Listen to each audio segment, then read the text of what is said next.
During my absence, an associate named Louie Milito managed to establish a lucrative operation involving the illegal exportation of stolen vehicles for overseas sale.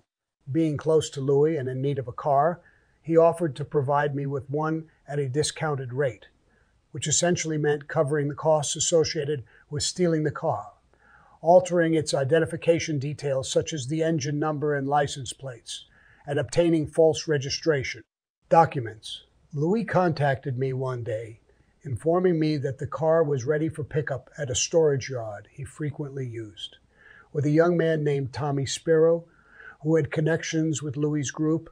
I went to collect the car. As I was en route to a car wash, out of nowhere, police cars started chasing me with flashing lights and blaring sirens, ultimately forcing me to pull over. The officers approached us with guns drawn. Confused, I asked them what was going on, to which one of the cops promptly responded, "You're driving a stolen car." I arrogantly refuted their claim, providing them with the registration, my driver's license, and other relevant documents to prove otherwise. However, the officer pointed out that the license plates did not match and were, in fact, stolen. It suddenly struck me that the person at the yard forgot to change the plates. The police used mirrors to inspect the car's identification numbers and discovered that they had been tampered with. It was unbelievable to think that this was my first arrest since leaving the Army, especially after being involved in numerous break-ins and robberies.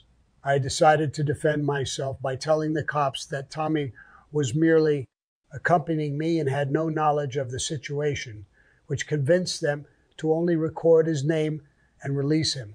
Louie Milito was absolutely furious. He even contemplated harming the person responsible for this oversight with the license plates.